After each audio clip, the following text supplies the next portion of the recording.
Hello and welcome to Sports News Africa, the home of Africa's sporting conversation. Let's take a quick look at the stories making the headlines across the continent. Claims of forgery dent relations between the Football Premier League and Federation in Kenya. Gor Mahia and AFC Leopards share the spoils in the Kenyan derby. And the marathon season is in full swing. We'll bring you who won, what and where.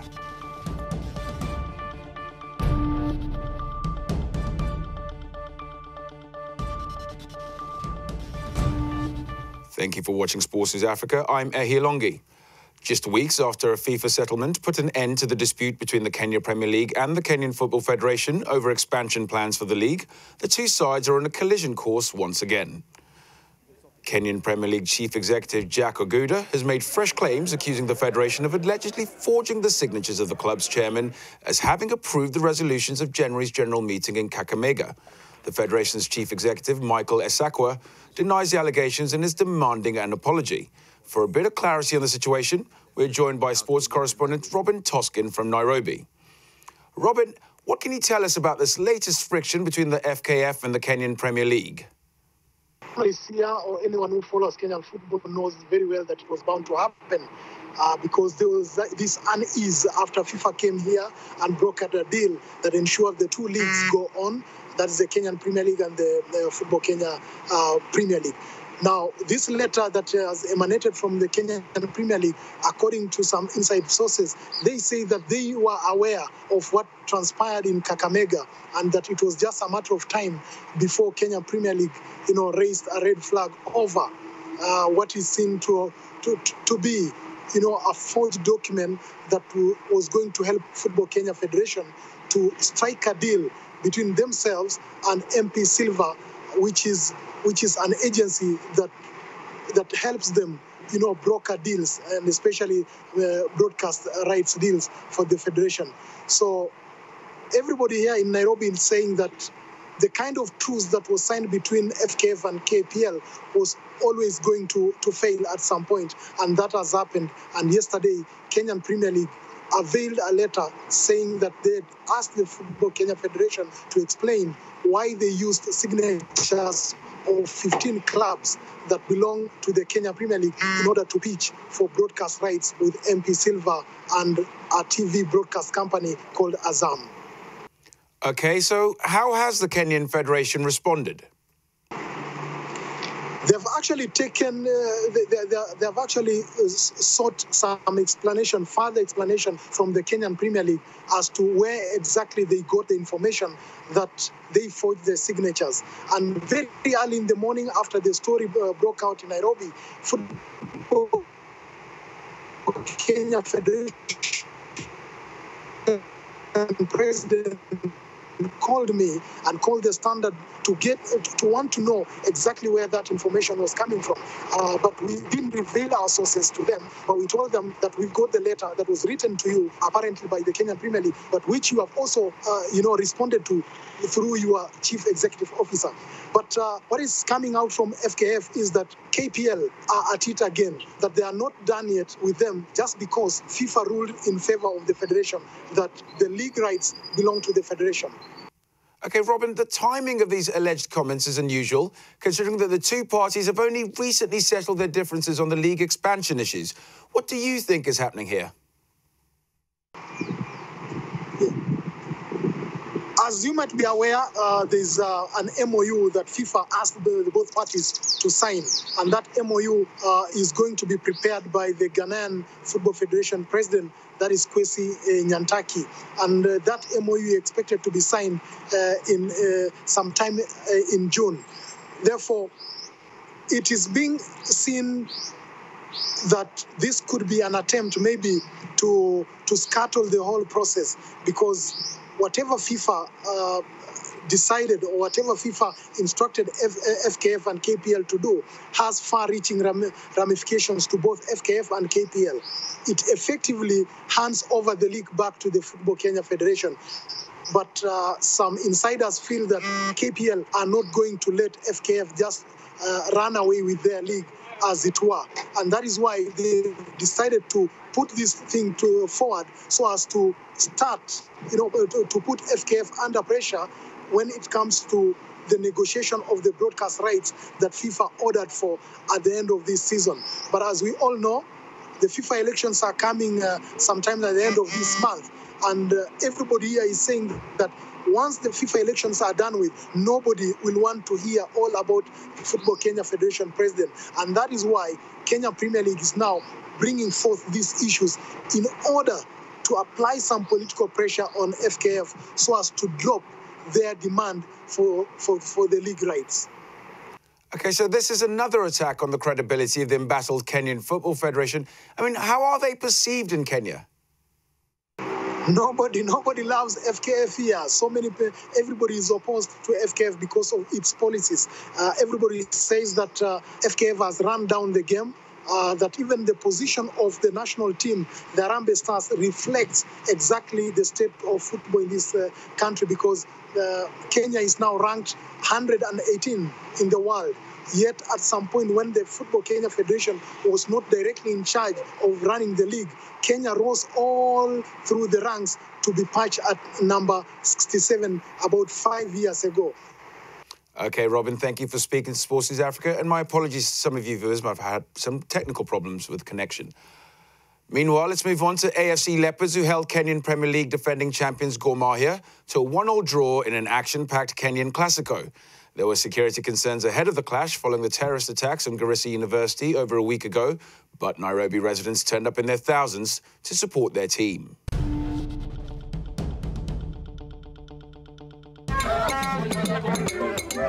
The streets of Nairobi were painted green and blue on Sunday as fans of arch-rivals AFC Leopards and Gor Mahia ignored security concerns following a deadly attack on university students in northern Kenya and poured into the 30,000 capacity Nyayo Stadium to watch the Nairobi derby. AFC Leopards came back from 1-0 down to hold Gor Mahia to a 1-1 draw in the action-packed first leg of the derby. The game was a bit fair. First half they dominated, Gor Mahia played well. The second half, I think the changes which the coach made at least brought something better on the side of AFC Leopards, because you could see we were a better team second half. First half they played well, though AFC Leopards were a bit down, but they came up into the game in the second half. AFC Leopards were seeking to maintain an unbeaten run against their rivals to 4, while Gor Mahia, who are currently on top of the Kenya Premier table, were hoping to win and not lose their unbeaten run in the league. Well, this derby was not, it didn't look like it was going to be chaotic, because for instance, our friends, the Gor Mahias, they came confident that they're going to win this match. So on their part, they did not have tension. And for us, on our part, as FC Leopards, well, we are ready to accept whatever results that come out. So I didn't see it as being a serious security risk. Gor Mahia, coached by UK coach Frank Natal, dominated the first half and broke the deadlock in the 34th minute with a goal from Ali Abondo. AFC Leopards, coached by Croatian Zdravko Logarusic, himself a former Gor Mahia coach, managed to keep his team's morale up, and Leopards striker Jacob Kelly leveled the score 5 minutes into the second half. I can say it is a derby, and a derby there is a lot of tension, but we were good. That is Gor Mahia. We were good, but unfortunately, draw is a win for FC. Recent games between the two sides have been marred by rioting. Gor Mahia remain unbeaten at the top of the Kenya Premier League table with 13 points, while AFC Leopards are in 7th place with 9 points.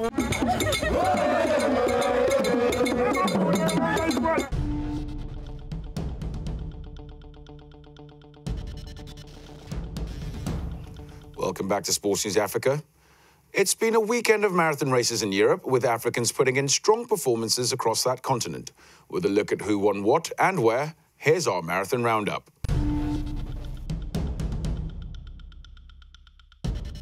Kenyan athlete Mark Korea caused a surprise when he won the 39th edition of the Schneider Electric Paris Marathon on Sunday. Korea crossed the line in a personal best of 2 hours, 5 minutes and 49 seconds. Ethiopia's Meseret Mengistu won the women's race in a thrilling finish with compatriot Amani Gabina. Kenya's Visaline Jepkesho finished third. The Ethiopian Sisay Lema won the 32nd Vienna City Marathon also on Sunday. Lema broke away after 27 kilometers, and despite battling with headwinds, he achieved the biggest winning margin in the history of the race, coming home more than 4 minutes clear of his nearest rival in a time of 2 hours, 7 minutes and 31 seconds in the Austrian capital. Kenya's Duncan Koech was second, while Siraj Jaina of Ethiopia took third. There was another Ethiopian victory at the Rotterdam Marathon in Holland. Abir Akuma pulled away from his rivals in the last 7 kilometers to win in a time of 2 hours, 6 minutes and 46 seconds. Kenya's Mark Kiptu finished second, and his compatriot Bernard Koech, who did a lot of the work in the second part of the race, was third. It was a double Kenyan celebration at the 6th Brighton Marathon in England as Duncan Mayo smashed his personal best to win in 2 hours, 10 minutes and 15 seconds. 2013 Brighton Marathon winner Dominic Kangor, also from Kenya, finished second, with Mutai Kipkemai completing an all-Kenyan podium in third. And finally, evergreen Kenyan Kenneth Mungara took the Swiss Gas Milano Marathon title in 2 hours, 8 minutes and 44 seconds. The 41-year-old ran the fastest marathon ever by a runner over 40, shaving 2 seconds from the time of Mexico's Andres Espinosa in the 2003 Berlin Marathon. Compatriot Lucy Karimi won the women's race.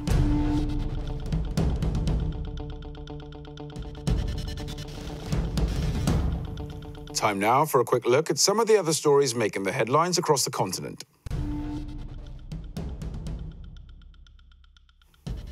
Nice's Senegalese defender Souleymane Diawara was remanded in custody in a Marseille prison at the weekend for attempted extortion.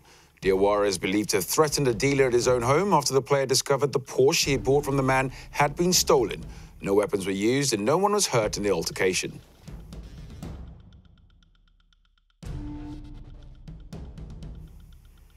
Madagascar's national beach soccer team have won the CASAFA tournament in Seychelles after winning all 3 of their games. Madagascar were crowned champions after beating Malawi 9-4 in the final of the 3-day tournament.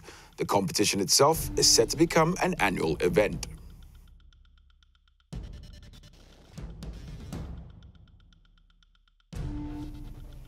In golf, Jordan Spieth won the first golf major of the year, the US Masters, by 4 shots in Augusta, Georgia. The 21-year-old held off the challenger Phil Mickelson and Justin Rose to wear the famous green jacket of victory and win his first major title. Spieth finished on 18 under, matching the 72-hole tournament record set by Tiger Woods in 1997. And Mercedes have held emergency talks after Nico Rosberg accused Lewis Hamilton of compromising his race by going too slowly in the Chinese Grand Prix. World champion Hamilton won the event by over 4 seconds from his teammate, with Ferrari's Sebastian Vettel in third. Round 4 of the F1 Championships is in Bahrain.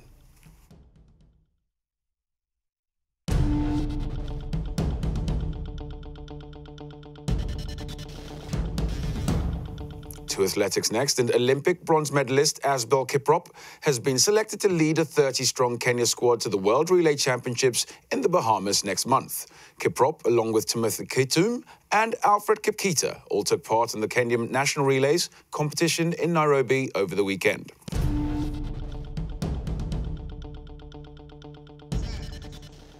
30 Kenya athletes are set to compete in the upcoming IAAF World Relay Championships in the Bahamas on May 2nd and 3rd, following selections in Nairobi. 2014 gold medalist in the 4x1500-meter relay Asbel Kiprop, Olympics bronze medalist Timothy Kitum, and world junior champion Alfred Kipketer will lead the Kenyan teams defending their titles in the 4x1500-meter relays. The 4th place in the relay team has gone to Ronald Kwemoi. Kiprop is also eyeing a 3rd successive world title in Beijing after he led the Kenyan 4x1500 meters team to gold. Probably it's good for me as part of the preparation for the World Championships that I'm about to, as we are due to go in August, that's in Beijing, and I'm looking forward to using 800 to sharpen my speed and see that I get to represent Kenya well there. The Kenyan selections event also attracted athletes from Nigeria and Botswana, with Kenya seen as an attractive training destination for athletes from all over the world. However, Kenyan athletes say they still face an uphill battle when it comes to support and facilities. In short sprints, I can say that we are much far behind. It's very much far behind than the rest, because it determines on what we are doing to build us up so that we can be the best like them. Because there are so many training that we do, and the facilities that we have cannot make us to be the best like the rest of the other countries. Kenyan fans, however, have high expectations. Comparing our team today with the one of last time, I think we have improved a lot, because last time, the team which presented us in the Bahamas, they never did well the way I saw today. In fact, these guys, they have really worked hard. World screen icon Usain Bolt is also expected to participate at the Bahamas event. The journey to the Robinson Stadium.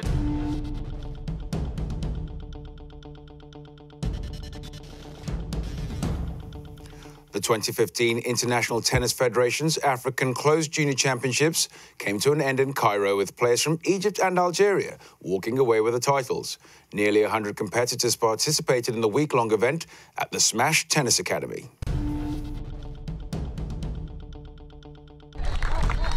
It was a tough final on Sunday, April 12th, for Egypt's Youssef Hossam and his Tunisian opponent Aziz Dougaz as they met on the court for the final of the 2015 ITF African Closed Junior Championship. 16-year-old defending champion Hossam won in 2 sets, 6-4, 6-3, retaining the title he won in 2014 in Nairobi.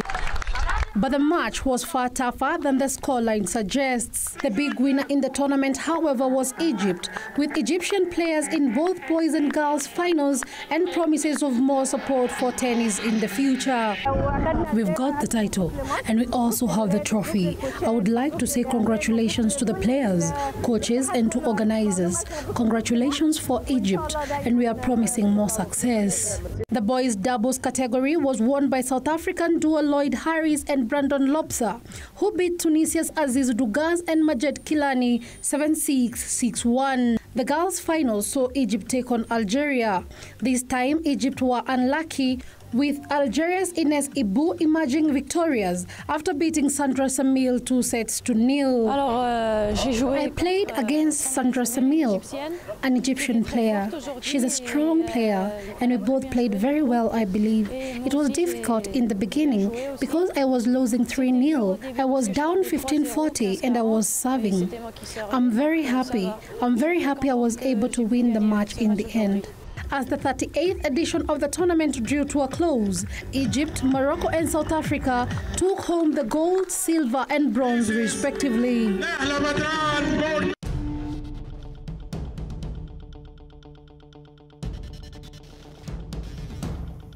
Let's look back at all the results from the weekend. Crystal Palace went to Sunderland on Saturday and won 4-1. The Democratic Republic of Congo's winger Yannick Bolasie wreaked havoc for the Eagles, scoring a hat-trick. Tim Sherwood returned to Tottenham as Aston Villa manager and left White Hart Lane with all 3 points. Villa won 1-0, courtesy of a Christian Benteke goal. Arsenal continued their winning streak. They were 1-0 winners at Burnley. The Manchester derby ended 4-2 in United's favour, and the other derby in West London saw leaders Chelsea beat QPR 1-0 at Loftus Road. So, here's how things stand. Chelsea is 7 points clear at the top of the table and with a game in hand. Only 1 point separates Arsenal and Manchester United. Manchester City complete the top 4.